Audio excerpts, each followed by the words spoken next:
believe in anything I say. No, don't go believing me. No, don't listen to me, don't take any notice. Don't listen to anything that I say. Thank you.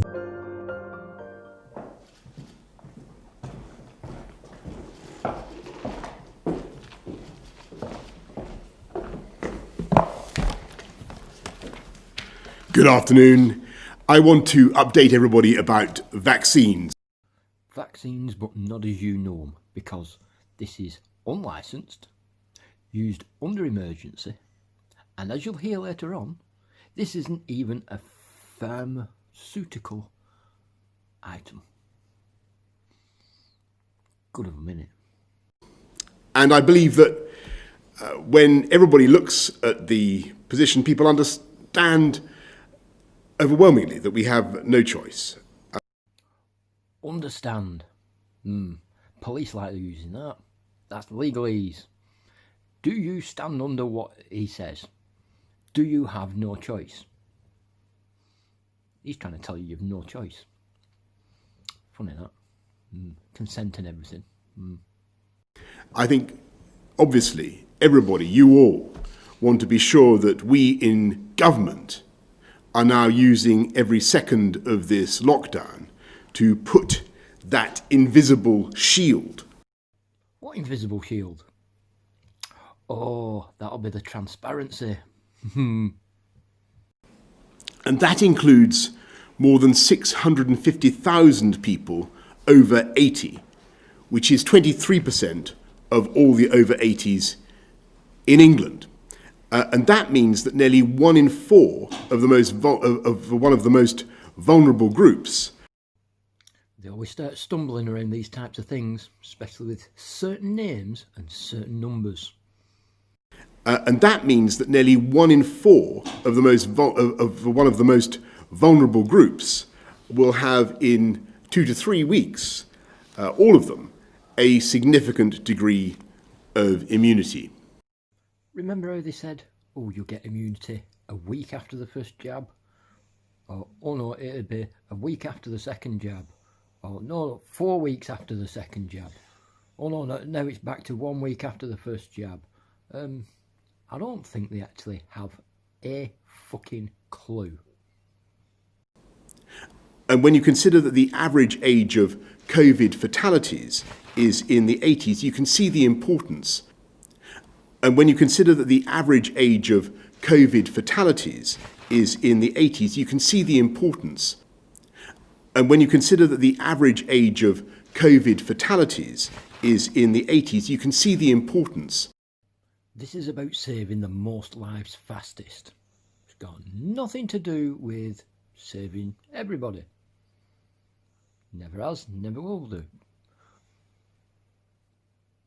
The things they've actually done in the meantime, the amount of control they've actually got over people.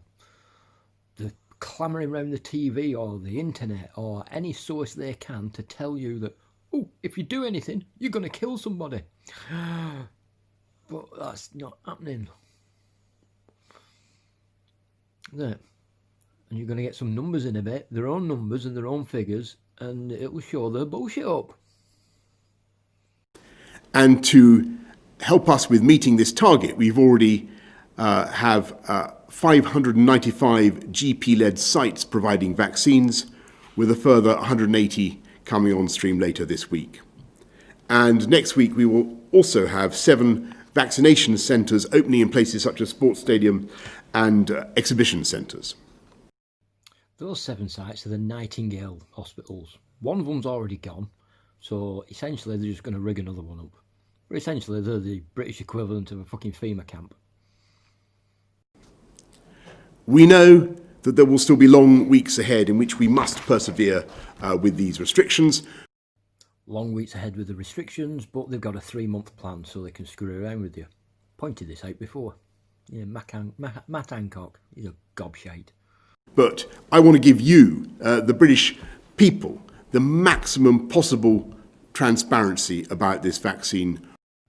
Governments and transparency normally means that the government doesn't want you seeing, hearing or even thinking about what they're actually doing. So they become transparent. They don't want you knowing anything that's going on with this vaccine. but the mouths keep letting things out. Rollout with more detail on Thursday and daily updates from Monday, so that you can see day by day and jab by jab how much progress we are making. More media influence from all the new technologies so you can remain up to the minute and panic-stricken every single second of the day, without them having to shove it in your face because you'll go looking at it. Get it on your app and get a notification. Oh, there's another one tested positive with a PCR test with a 93% false positive rate. Brilliant. Lovely. Really a big technological step fucking backwards. In some of the areas where it took off to the highest level and Tier 4 was brought in during a period when schools were closed. Yet kids, apparently, they keep telling you transmit it the worst, but the studies show that they don't, yet they keep telling you that it does. And while the schools were shut and nobody was in school and nobody was actually travelling about and intermingling, the biggest part of the spread started.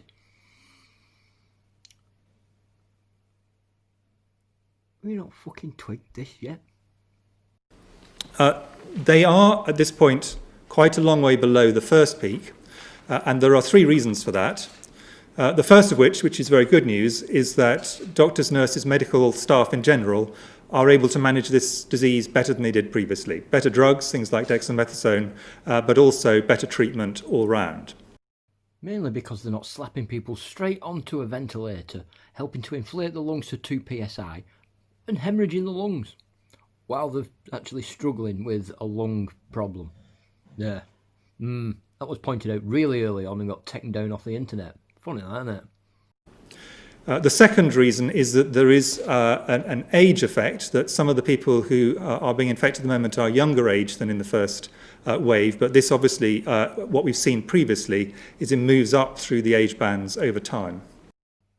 Yet the problem is, it's all the old people. There's very few young people actually suffering with this fucking thing. It's not fucking killing them off in the droves. Not like they said it would do. They're just full of shit. And they keep reiterating this line. They keep telling you that, oh, it moves up through the age groups. Well, no, it's fucking not doing, because otherwise, why aren't all the kids in fucking hospital? Why aren't all the teenagers in hospital? Why isn't everybody in the 20s, 30s and 40s in hospital with it? Only the few with underlying health problems. You know, they tell you this later on. But the third reason is that deaths are much delayed. So what happens is people get infected, there's then a delay before they get ill enough to go into hospital, and then there's quite a long delay before some people sadly die. And we will unfortunately see, because of the spike in people going into hospital from the last slide, we will inevitably see an increase in number of people who die of this disease as we go into the rest of January. What delay? You're doing more testing and you're shoving more people in hospital, yet you're saying, oh, there's a delay, there's more people in hospital. You know, you don't even make sense with that last lot of bullshit you just came out with, lad. We've been looking at the new variant very hard ever since we first became aware of its rapid spread, I think on the 18th of December. Rapid spread on the 18th of December. Now, they actually found this out, that this variant has been around since early September. They'll have known about it 2 weeks after they tested and found it. So why have they done nothing in between September and December? You know, didn't even keep an eye on it, even though it might actually be spreading faster. Well, obviously track and trace doesn't work, isn't working. Nobody's paying attention to it because the government's full of shit. What do they expect? They keep feeding people bullshit. So you've got this virus that's supposedly spreading like mad, and yet it's coming up everywhere. Well, if it's coming up everywhere and everybody's not intermingling, because there's loads and loads of people that just do not travel around this country a lot. So how are people getting it in different locations? You're going to tell us now we all mutate it the same? That we're all basically the same thing? we all mutate it the same? I don't fucking think so. But I think we do now have a situation where things can be rolled out across lots of different channels. And I think what is really important is that we do that according to the ordering which has been recommended by the JCVI, which the Joint Committee on Vaccination and Immunisation, which the Prime Minister talked about. Their problem is they won't want to produce those vaccines unless you can show you've got a plan that if they produce them, you can use them. And the final thing to do is to say that in the UK we've taken a decision based on JCVI advice but endorsed by scientific bodies like the Society for Immunology, endorsed by other medical bodies like the Royal College of General Practitioners, to delay the first dose, to delay the first dose, to delay the first dose. Do you think knowing about a new strain, there'd be enough of a delay to let it fall into line with flu season? You know, just let it keep spreading, then we've got a bit of a delay. The increased transmissibility of the new variant was clearly a concern, and given the effects of restrictions, it was obvious that actually you need to do more in order to retain it if you've got a higher degree of transmissibility. You need to do more in order to retain it. Don't you mean restrain it? I mean, if you retain something, that means you're actually trying to keep hold of it, prolong it. Do you see why they keep slipping up with words they keep using that exposes the lies and the bullshit they keep telling you? To retain something is to prolong it and save it. To restrain something is to hold it back, stop it from progressing. It's simple English, but they love fucking around with it. So I think the view from SAGE and the papers are there was that it was likely that more measures would be needed to retain transmission of a variant that had an intrinsically higher transmissibility rate.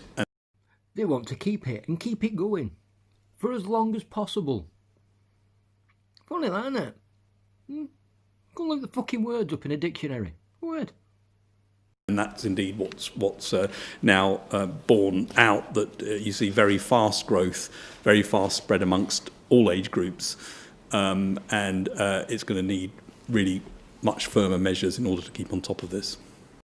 To keep it retained and to keep it in its current state, so as they can actually play around with it for longer, they need to keep you separated so that all your different antibodies don't intermingle and nullify this fucking thing. Otherwise, herd immunity doesn't actually fucking work the way they say it does. It doesn't work, period. Good afternoon, gentlemen. And given that there are now 1 million people infected, what is the chance that we'll be out of lockdown before the middle, end March, possibly even later? Not a chance by March. I said 18 months or more ago that big changes are going to come in March of this year. They're not letting this go. You're not getting out if they can help it. No, they're going to carry on ploughing away with this. They're struggling, but they're still carrying on with it. Thanks, Rob. Let me go have a go at the first one first. And I think it all depends. Our ability to come out of the lockdown measures, our ability to get through this fast depends on a number of things. And it, obviously, if provided we don't learn anything new about the virus that we don't yet understand, so there's not some new mutation that we haven't currently bargained for. Basically, no answer. He's not going to fucking answer that in the slightest. And secondly, to the scientists in particular, you'll be aware that some of your colleagues are concerned that by widening the gap between first and second dose, you are increasing the risk of the virus mutating and building up resistance to the vaccine. Could you quantify that risk for us, please? Skip the bollocks. Let's just see what the boss man says. Provided the vaccine rollout goes according to plan. Their problem is they won't want to produce those vaccines unless you can show you've got a plan that if they produce them, you can use them. Provided the vaccine is as efficacious as we think it is. For she invented medicinal compound, most efficacious in every case. But above all, provided that everybody follows the guidance now, and everybody sticks to the measures that we have now, then we think that by the middle of February, when a very considerable portion of the most vulnerable groups will have been vaccinated, or so we hope and believe. That's the top 4 of the JCVI cohorts. Then there really is the prospect of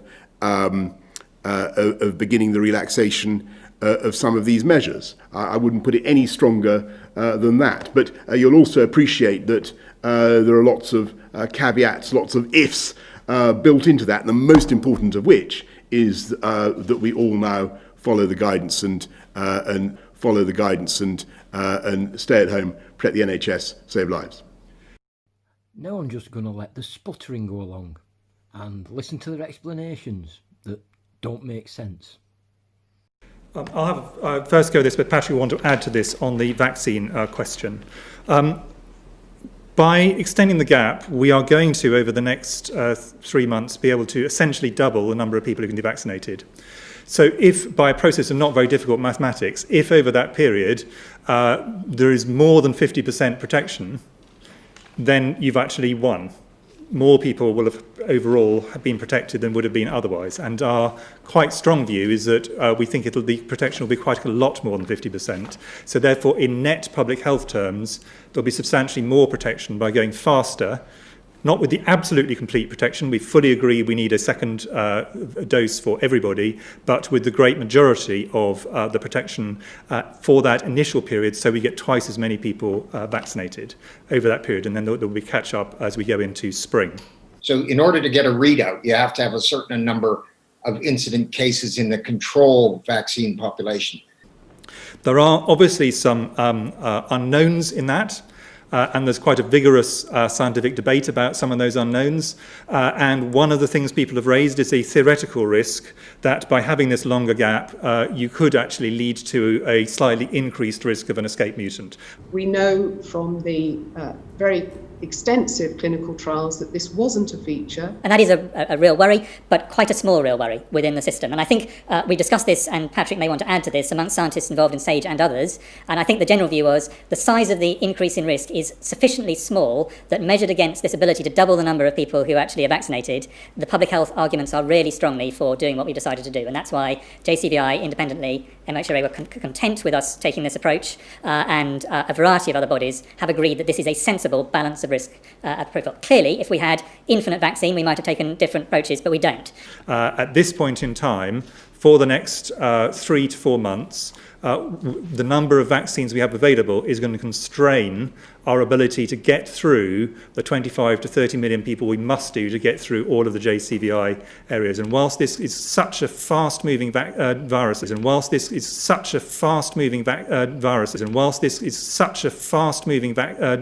this point in time, our view was very strongly on balance of risk. The benefits to the UK for us at this point of the epidemic were in favour of doing this. Patrick may want to add to that. Well, the only thing to add is the more you vaccinate, the more you put evolutionary pressure on the virus. So it's true that as you get up to very high levels of vaccination, that the virus is then struggling to find out what to do, and that eventually will become an issue.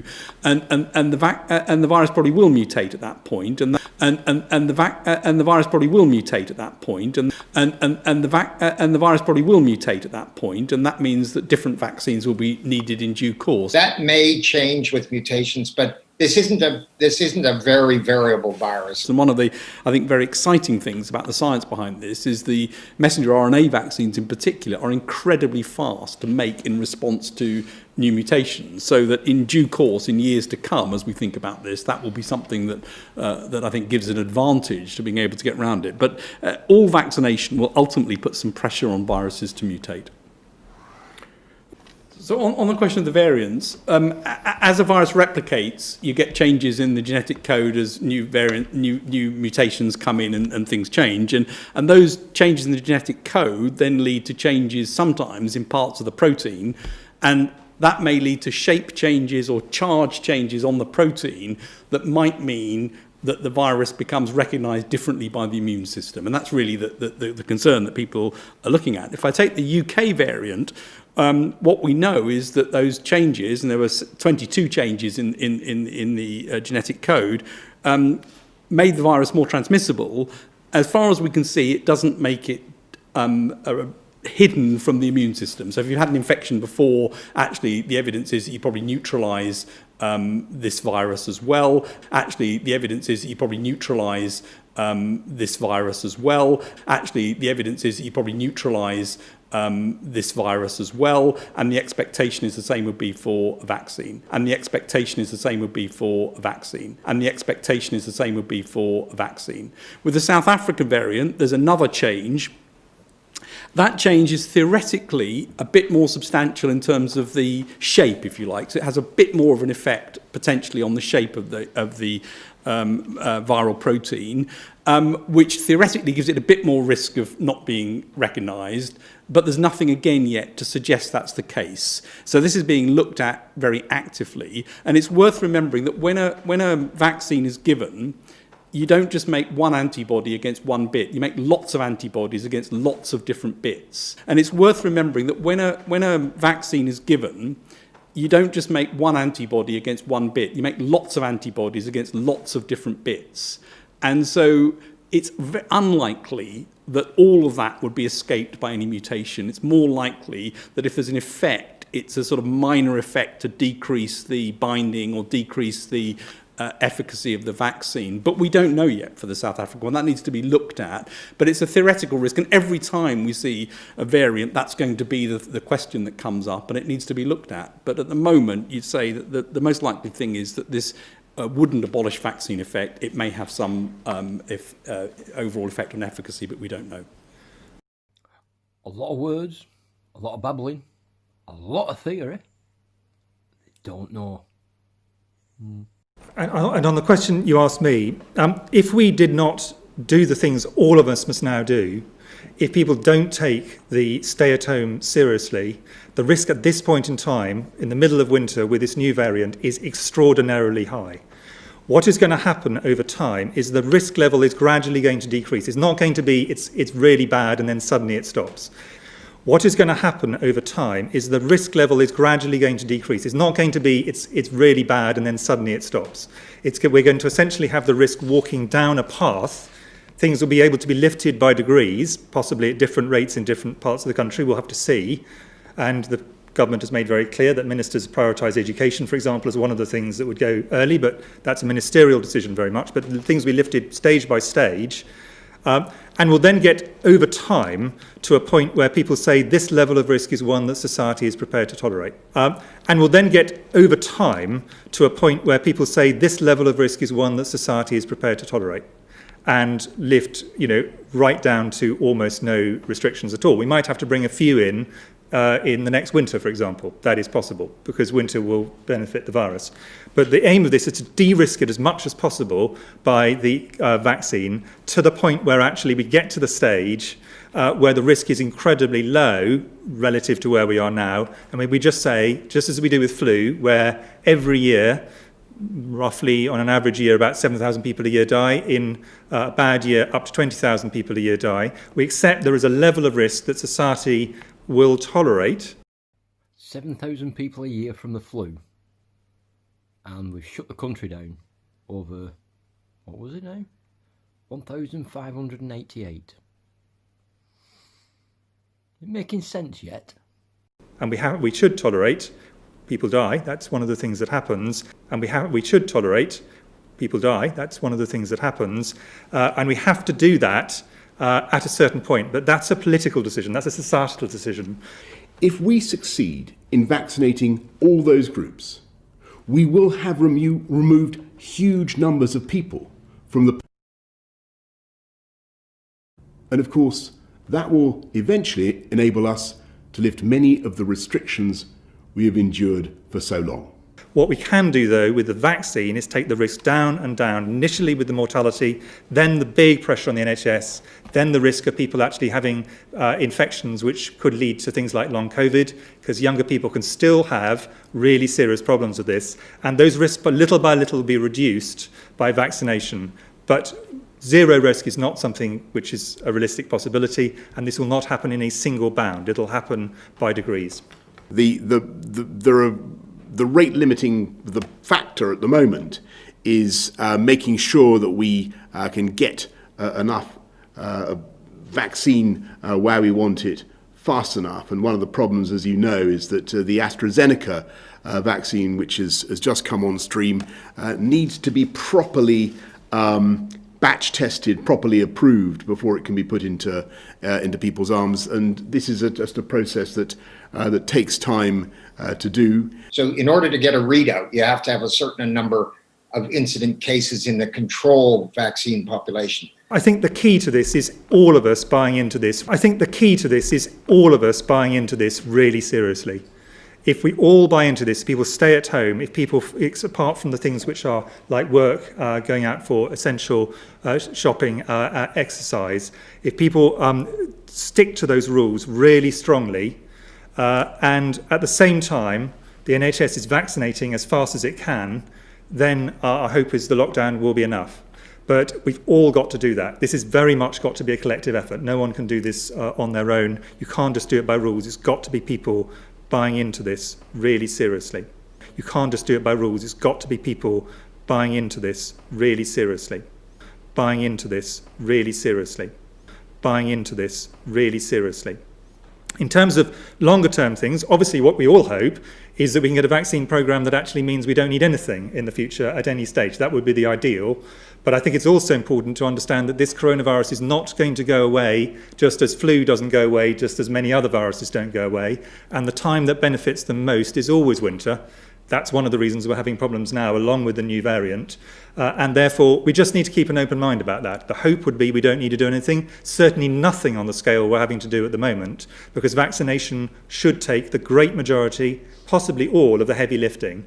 But I think what we shouldn't kid ourselves is this just disappears with spring.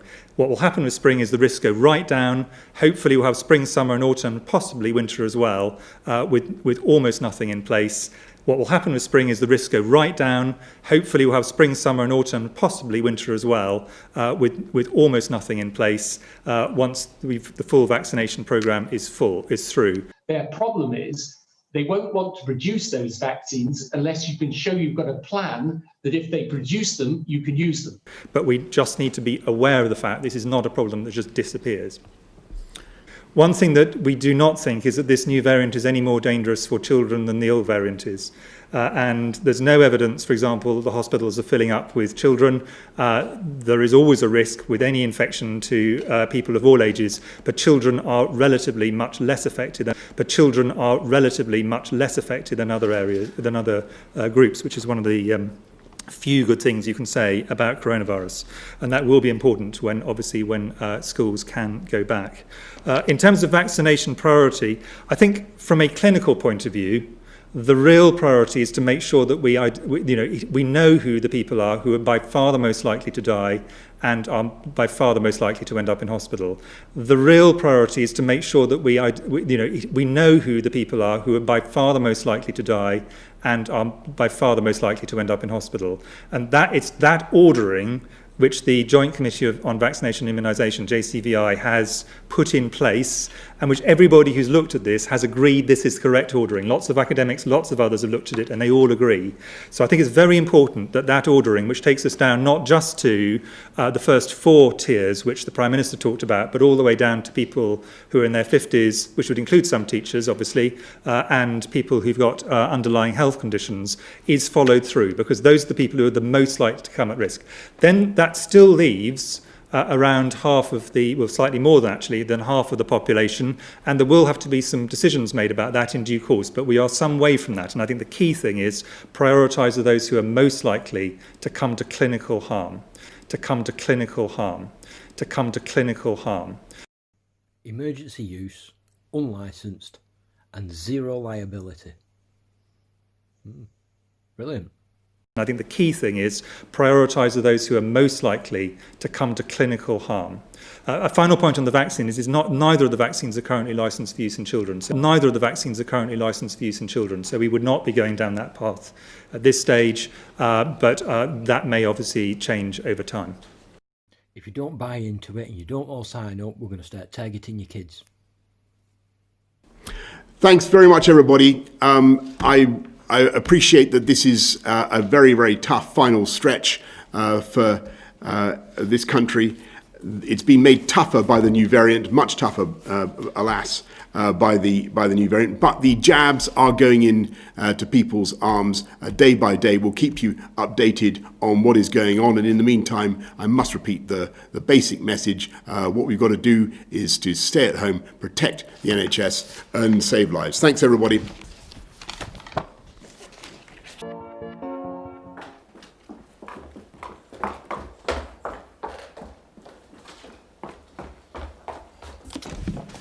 Good afternoon. Today I'm joined by Sir Simon Stevens, Chief Executive of NHS England, and Brigadier Phil Prosser, who is Commander of Military Support to the vaccine delivery programme across our United Kingdom. Because I know there's now one question at the very top of your minds, and that is how fast and how effectively we can get these millions of new vaccines into the arms of the most vulnerable and those who need them most. And you want to know that we in government, the NHS, the armed forces, local and regional government, government at every level, are truly throwing everything at it, round the clock, if necessary. A great national effort to fight COVID.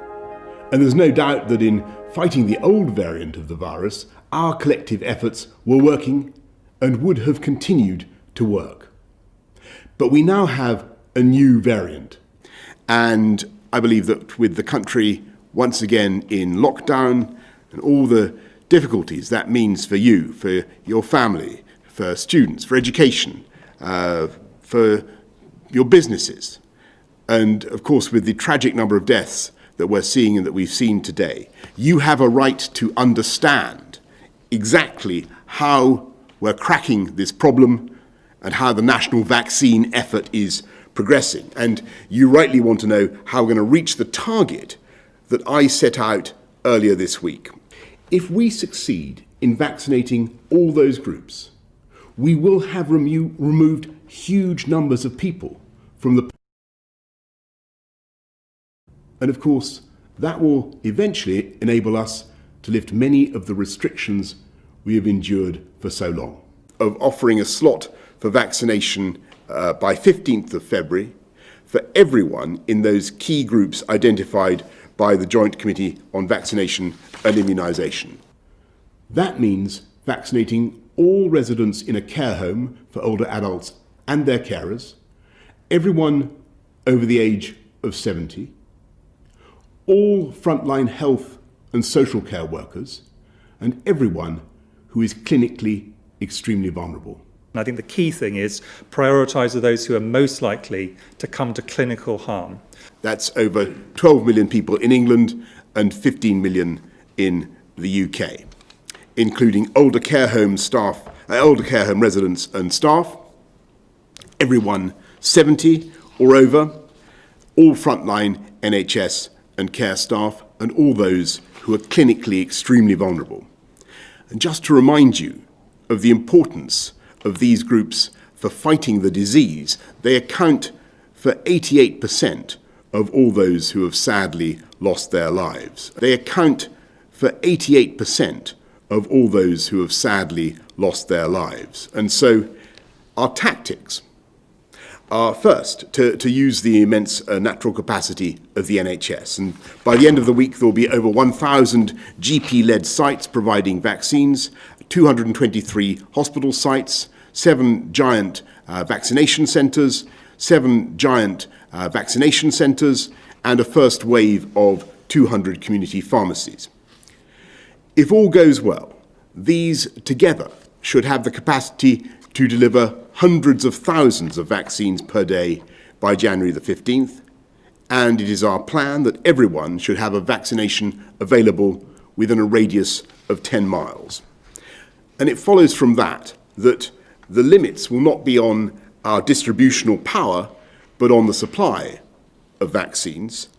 And I have no doubt that we have enough supply to vaccinate these 4 groups by the February the 15th deadline, and we also have the distributional network to do it, and to continue an expanding programme down that priority list.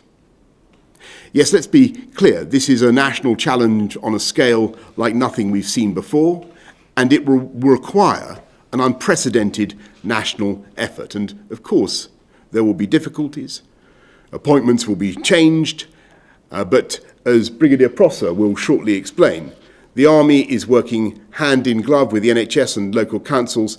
The Army is working hand in glove with the NHS and local councils to set up our vaccine network and using battle preparation techniques to help us keep up the pace. But also, I'm pleased to tell you today, British scientific research has now contributed to the creation of more new life-saving treatments that have just passed rigorous clinical trials. In particular, tocilizumab. Sorry, I'll say it again. Tocilizumab and sarilumab. They'll shortly be on everybody's lips, which have been found to reduce the risk of death for critically ill patients by almost a quarter. And they've cut time spent in intensive care by as much as 10 days. So they've cut down the deaths and they've reduced the amount of time spent in what? Filling up the beds. It's not what they say later. And I'll now hand over to Sir Simon Stevens. Thank you very much. And maybe I can start by, we've got 50% more coronavirus inpatients in our hospitals now than we had at the peak of the April 1st wave. And that is true in every region in the country now, more COVID inpatients than back in April. And that number is accelerating very, very rapidly.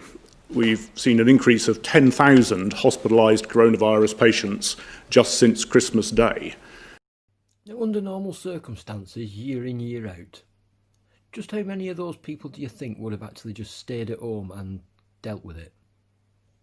Well, seeing as how we used to have 7,000 in hospital, and this year we've only got 1,588. Well, it'll have gone up by now, but, you know, you get the idea. That's the equivalent of filling 20 acute hospitals with extra coronavirus patients. And of course, many of those will be patients who caught the infection between Christmas and New Year, given the delay between catching infection and becoming seriously ill. And that is, of course, all happening at what is traditionally the busiest time of year for hospitals and the wider NHS. Listen to exactly what this mug fucking says. This guy is a fucking complete tit. A complete fucking arsehole. He's actually telling you something, and people are not believing it. And it's so fucking obvious. How many people are in hospital and being dealt with? What are they being dealt with for? What have they actually got? Because apparently these numbers are going up, but they're still only dealing with one person. And so whereas in April, for every one coronavirus inpatient, we were looking after 2 other hospitalised patients for other conditions, now for every one coronavirus inpatient, we're looking after 3 other patients for other conditions. So the pressures are real and they are growing. And so whereas in April, for every one coronavirus inpatient, we were looking after 2 other hospitalised patients for other conditions, now for every one coronavirus inpatient, we're looking after 3 other patients for other conditions. So the pressures are real and they are growing. One coronavirus, 3 for other conditions. I thought it was all coronavirus numbers that was actually sending the beds up and filling the beds and everything. No, apparently it's just normal other everyday things are actually increasing. So, where are all these people then? What's wrong with them all? Oh, that's right. If you remember from a previous video when I pointed out how if you're in hospital for over a week or so, you end up becoming ill. You end up becoming one of the fucking statistics. Didn't I tell you they're going to fucking use it like this? They're going to keep adding on to these fucking statistics like a fucking sad sack of shit that they are. They're completely lying to your fucking face. And you'll sit there, listen to this shit, and not pay any attention to it. So until you do, you're going to be fucking stupid. We are establishing these larger vaccination centres that will work 7 days a week, extended hours in sports stadia and other public venues where people will also be invited if that is more convenient for them. We need to make sure every one of you has equal access to the vaccine, no matter where you are in England. We need to be mobile enough to access those clinically vulnerable in care homes. The plan is reliant on Pfizer storage down to minus 75 degrees, and it must be flexible enough to allow us to adapt to changes as the situation evolves. So the plan needs to be agile. We aim to deliver vaccine as soon after it is supplied as possible, not leaving vast quantities in the warehouse. Their problem is they won't want to produce those vaccines unless you can show you've got a plan that if they produce them, you can use them. It needs to be in arms, not on shelves. An added complexity is that this all takes place against the backdrop of a global pandemic. Because the world's a stage, and unless you've got a decent backdrop, people aren't going to believe the play, are they? And the logistical and workforce challenges this brings. The final phase is to execute the plan. Our aim is to deliver operational excellence. Working with the NHS, we use techniques tried and tested on previous operations in the UK and abroad to deliver command and control to the activity on the ground. That include those 77th Brigade trolls? Yeah, bet it does. They think they can troll things, they can't even fucking follow a script because they can't do trolling because you can't fucking script it. Dickheads. In the event it is required, we also have 21 vaccination quick reaction force teams. Let's go to Judith from Leeds. How can early years provision be safe if primary schools are deemed to be a vector? Vector! That's me, because I'm committing crimes. For the spread of the virus.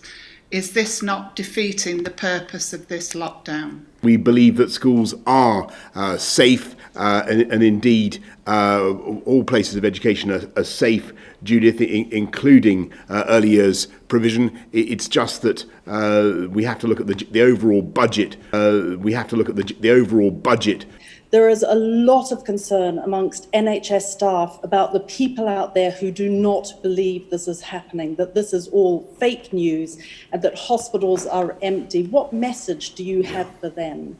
Well, Victoria, on the speed of the government's reaction, don't forget that I think we were told about the new variant and the way it was taking off on the 18th, and we went into the Tier 4 measures across a vast bulk of the country pretty much within the next 24 hours. And shit was predicted for that time as well. Yeah, a bit interesting that. Predicted shit going down and I'm locking down harder right around that time. Funny that, isn't it? On the kind of people who stand outside hospitals and say COVID is a hoax and this kind of stuff, really, I do think they need to grow up. I think you heard eloquently now from the head of NHS England the pressure the NHS is under. And so whereas in April, for every one coronavirus inpatient, we were looking after 2 other hospitalised patients for other conditions, now for every one coronavirus inpatient, we're looking after 3 other patients for other conditions. So the pressures are real and they are growing. And the problem is not with the health systems, it's the numbers of sufferers. And we've all got to do our bit responsibly to protect it. And for a lot of us, that means making sure, the vast majority of the country, that means making sure we stay at home and protect the NHS. For people who are getting invited to get a vaccine, go and get the jab. I would just add to that, let's just be completely straightforward about it. When people say that, it is a lie. And so whereas in April, for every one coronavirus inpatient, we were looking after 2 other hospitalised patients for other conditions, now for every one coronavirus inpatient, we're looking after 3 other patients for other conditions. So the pressures are real and they are growing.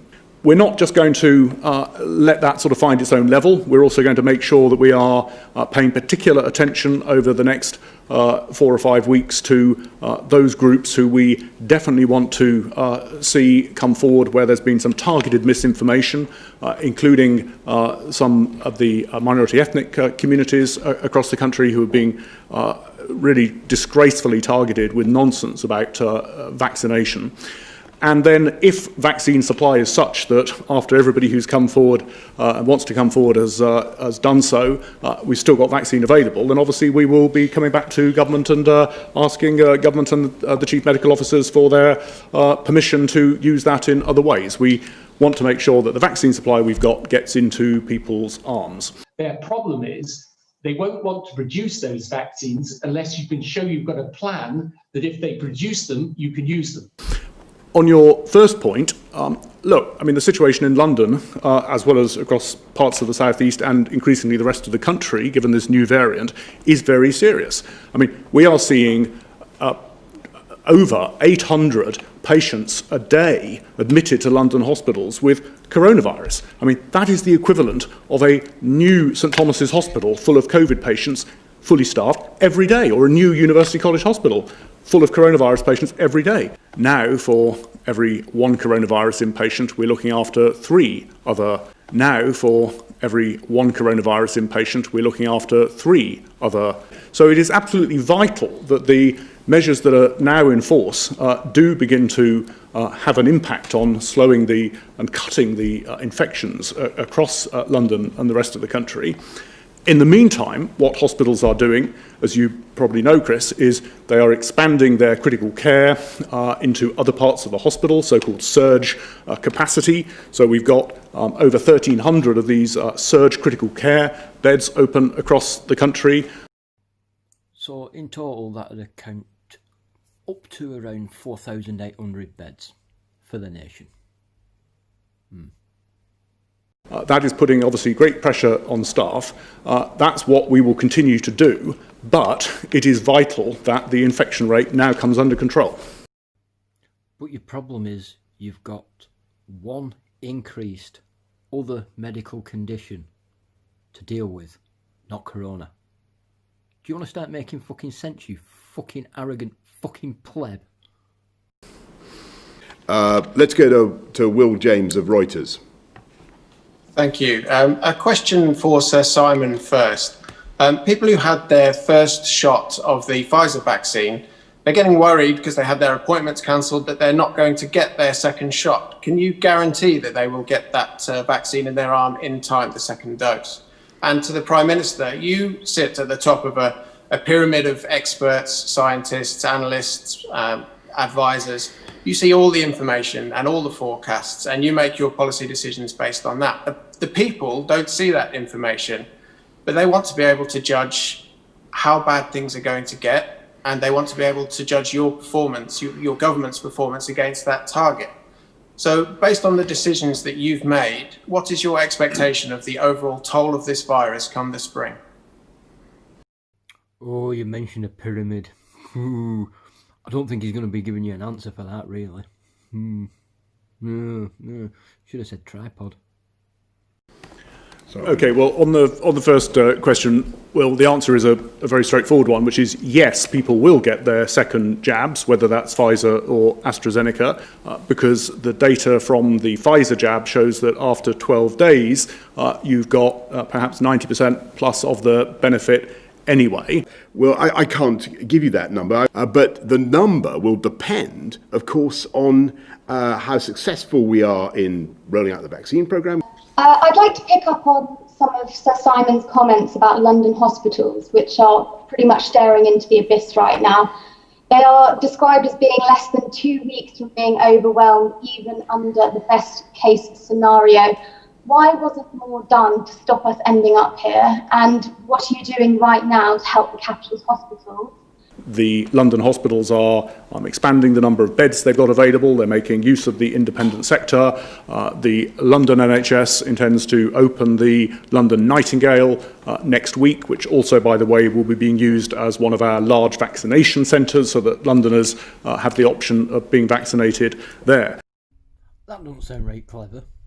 Let's open up a hospital, put people who are infectious in it, and then send the people who need a vaccine to the same fucking place.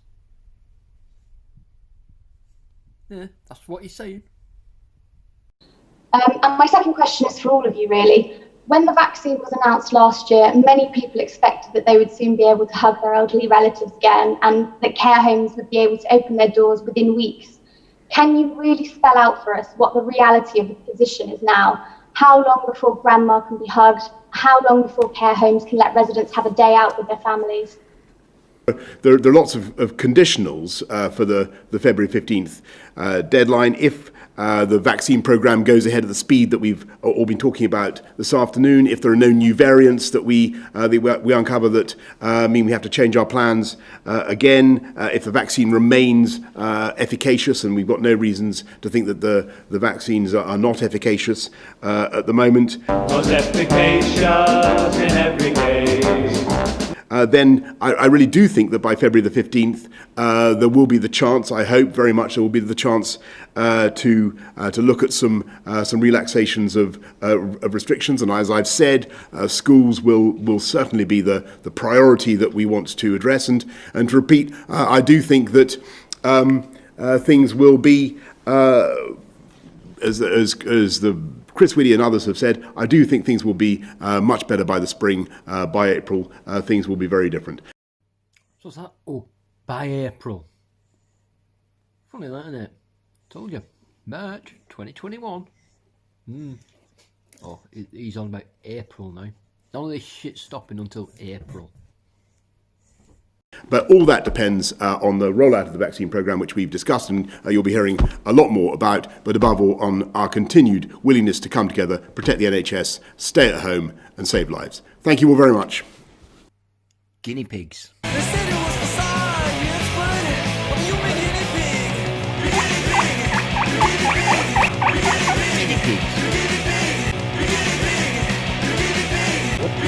Guinea pigs.